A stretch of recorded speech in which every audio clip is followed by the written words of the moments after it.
J'ai craqué le portefeuille. Oui, j'ai acheté le skin le plus cher que je n'ai jamais acheté sur Counter-Strike. Un couteau papillon Carnage. Ce couteau a une valeur d'environ 2000 € à l'heure où je vous parle.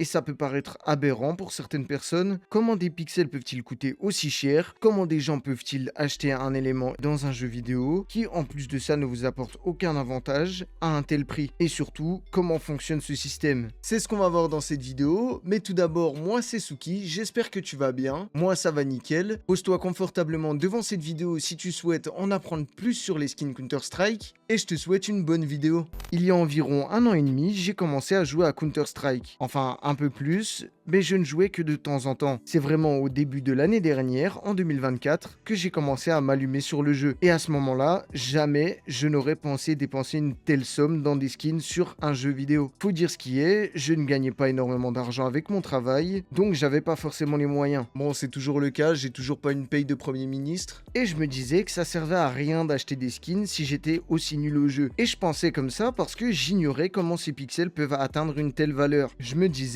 les gens qui achètent des skins à ce prix-là sont juste fous ou pétés de thunes. Et après plusieurs mois, j'ai enfin compris que non, ils ne sont pas fous, ils sont juste pétés de thunes.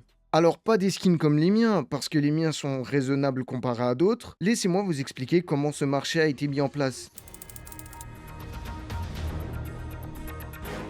En août 2013, Valve, les développeurs de CSGO, annoncent une mise à jour révolutionnaire, l'Arm Deal Update. Elle introduit la première caisse d'armes du jeu que vous pouviez obtenir aléatoirement après une partie ou bien en l'achetant sur le marché Steam, introduit également dans cette mise à jour pour Counter-Strike. Grâce à ce marché, les joueurs pouvaient revendre leurs objets du jeu contre de l'argent sur Steam pour ensuite acheter d'autres jeux ou d'autres skins sur la plateforme. Aujourd'hui sur Counter-Strike 2, le système a un peu changé. Chaque semaine, lorsque vous gagnez un niveau, vous avez le choix entre une caisse, une arme ou des tags. Pour ouvrir ces caisses, vous devez payer une clé qui coûte 2,50 € l'unité. Ce qui veut dire que peu importe le skin que vous obtenez, il vous aura coûté au minimum 2,50 €. Chaque caisse contient une sélection de skins classés par niveau de rareté. Bleu, 79,92% de chance de l'avoir. Violet, 15,98% de chance de l'avoir. Rose, 3,2% de chance.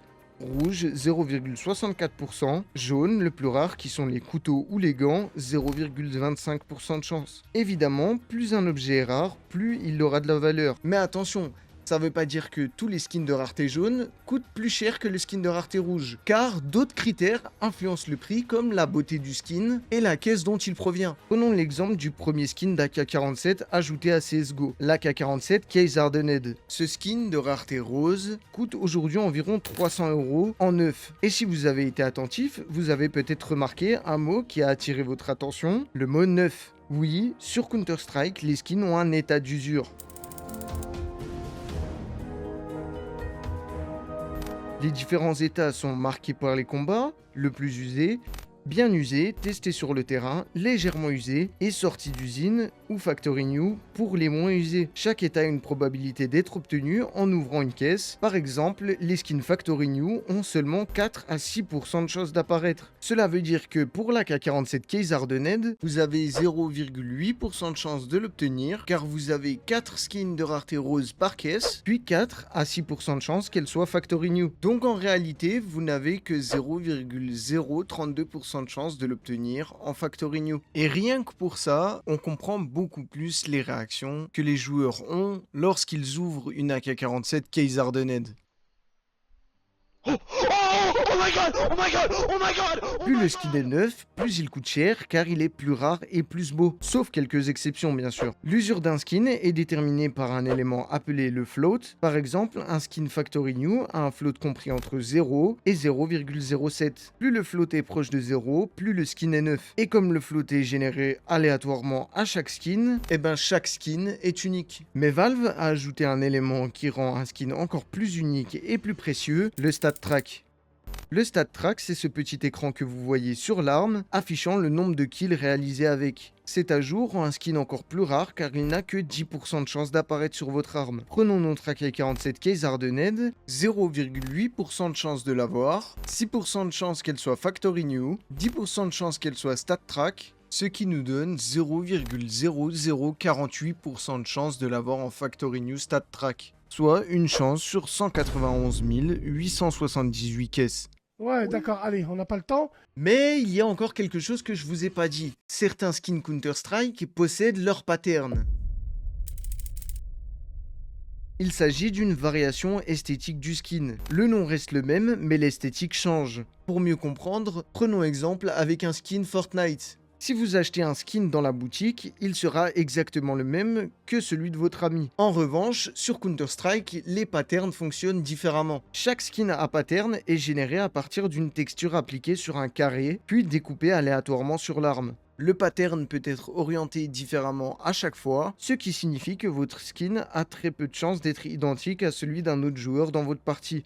Il existe ainsi 1000 patterns différents pour chaque skin concerné. Pour les skins Case Hardened, les patterns les plus recherchés sont ceux qui contiennent le plus de bleu, appelés Blue Gem. Plus votre skin contient de bleu, plus il vaudra cher. Pourquoi ? Tout simplement parce que les joueurs en ont décidé ainsi. Par exemple, pour l'AK-47 Blue Gem, le pattern le plus prisé est le pattern 661. Une AK-47 Blue Gem en Factory New StatTrack a même été vendue pour $1 million à un collectionneur anonyme. Mais c'est pas l'offre la plus chère qu'il y a eu pour un skin Case Hardened, car un Karambit Blue Gem a reçu une offre d'1,5 million de dollars. Il existe des Blue Gems pour toutes les armes Case Hardened, mais un autre pattern très connu, c'est le pattern des Doppler et Gamma Doppler, avec leurs déclinaisons Ruby, Black Pearl, Saphir et Emerald, dont la valeur dépasse souvent les 10 000 € selon votre couteau. Par exemple, un Karambit Doppler Phase 4 coûte environ 1400 €, tandis qu'un Karambit Ruby peut atteindre 12 000 €. Les prix varient énormément en fonction de la rareté de l'esthétique de l'arme, mais évidemment aussi à l'offre et à la demande. Un Gut Knife par exemple, moins beau qu'un Karambit, donc moins demandé, même en rubis, coûtera bien moins cher que le Karambit, même si ça reste une somme très importante. A l'inverse, un Butterfly Ruby sera encore plus cher qu'un Karambit Ruby, car les Butterfly Doppler ont été ouverts en moindre quantité que les Karambit Doppler, et sont donc plus rares. En 2013, personne ne se rendait compte de ce que le marché allait devenir. Les joueurs ouvraient énormément de caisses, ce qui réduit leur stock sur le marché, et plus une caisse comme celle-ci devient rare, plus son prix augmente.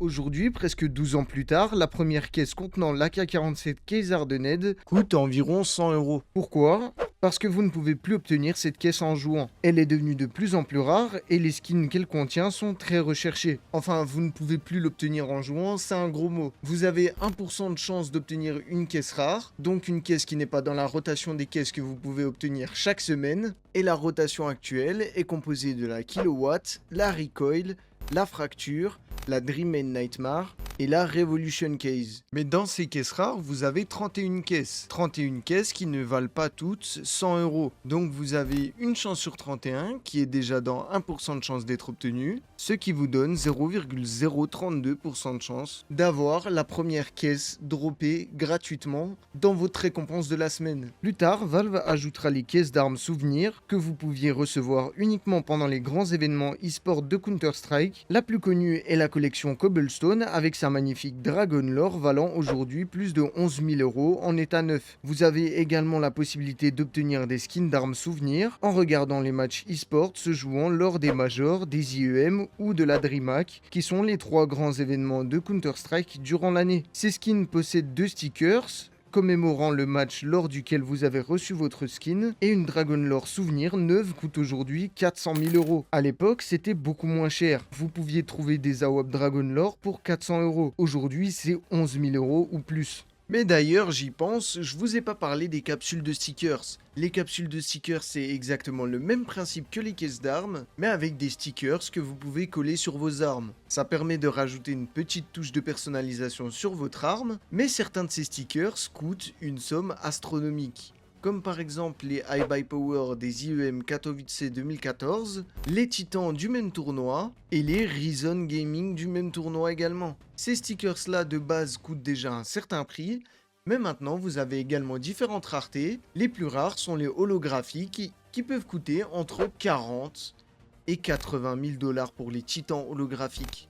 On est d'accord, c'est des sommes absolument astronomiques pour des stickers. Mais ces stickers-là ont une histoire, en plus du fait qu'ils soient très rares, et c'est ça qui justifie leur prix.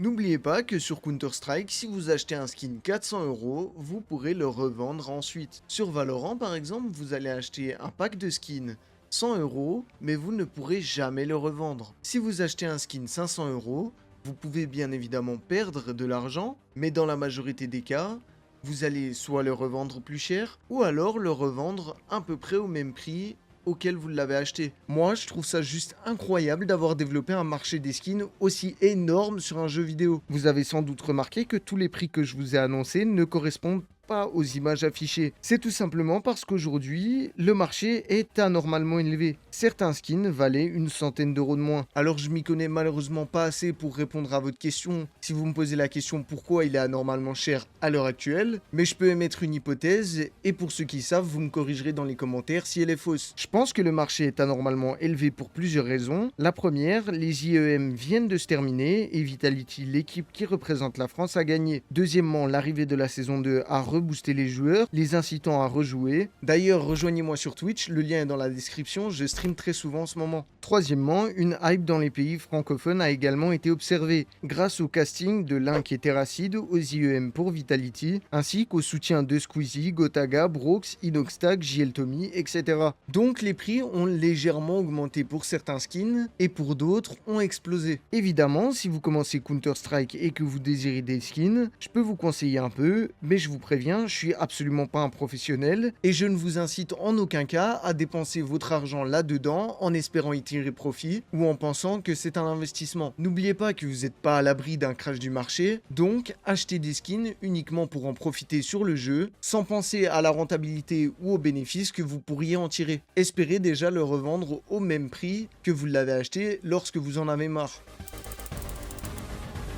Déjà pour commencer, si vous souhaitez avoir des skins, tirez une croix sur tous les sites de gambling. Les sites comme Hellcase, Skin Club, CS2 Club, etc. sont à éviter. Ces sites seront toujours gagnants, ouvrez des caisses uniquement pour votre plaisir et en fonction de vos moyens. Ça reste des jeux d'argent. Je suis pas votre père, vous faites ce que vous voulez de votre argent, mais je vous préviens parce que je connais des gens qui ont perdu énormément d'argent sur ces sites et qui l'ont regretté amèrement et ils ont recommencé pour essayer de rattraper ce qu'ils avaient perdu et à ce moment-là, vous êtes foutus, le cercle vicieux est en place. N'oubliez pas que si ces sites sont encore ouverts, c'est parce qu'ils sont gagnants. Donc vous avez très peu de chances de repartir en bénéfice sur des sites comme cela. Moi, je vous conseille d'acheter vos skins directement. Oubliez les sites comme Skin Baron, Skins Monkey et d'autres. Ces sites sont beaucoup trop chers et ont pour certains des frais trop élevés. Certes, ce sont les plus beaux visuellement et ils donnent une impression de sécurité, mais ce sont ceux aussi qui prennent le plus d'argent. Dans un premier temps, comparez les prix sur Price Empire. Cette plateforme regroupe les meilleures offres pour vos skins en comparant différents sites du marché Counter-Strike. Le plus souvent, les prix les moins élevés sont sur Buff Market, Skinport ou CS Float. Buff 163 n'est plus une option car il n'est plus utilisable en Europe. Moi personnellement, j'utilise Buff Market et Skinport. Ils sont sûrs et vous ne pouvez pas vous faire arnaquer, sauf si vous êtes vendeur sur Buff. Vous prenez alors le risque de vous faire voler votre clé API, ce qui vous permet de faire des échanges sur Steam. Même si cette probabilité est très faible, le risque zéro n'existe pas, donc faites attention. Mais lorsque vous achetez un skin, vous n'avez aucune chance de vous faire arnaquer, car sur Buff, le vendeur n'a que 12 heures pour vous envoyer le skin, et sur Skinport, c'est un bot du site qui va vous envoyer le skin directement, ou alors peut-être qu'il sera tradelock pendant un certain nombre d'heures ou de jours, mais directement, vous pourrez aller le récupérer une fois qu'il est plus tradelock. Et enfin, faites attention aux sites sponsorisés mis en avant par Google, qui sont souvent des arnaques. Je vous mets en description le lien des sites. Pour ceux qui n'ont jamais acheté de skin, au moins vous êtes sûr que vous êtes sur les bons sites. Donc j'espère que vous avez kiffé cette vidéo. Si oui, faites-le moi savoir en commentaire. Lâchez un petit pouce bleu. N'hésitez pas à me dire qu'est-ce que je pourrais améliorer. Rejoignez-moi sur Twitch également. Et moi je vous laisse les gars, passer une bonne soirée, un bon week-end, une bonne journée. Je sais pas quand vous regardez cette vidéo. Et bien évidemment, bisous.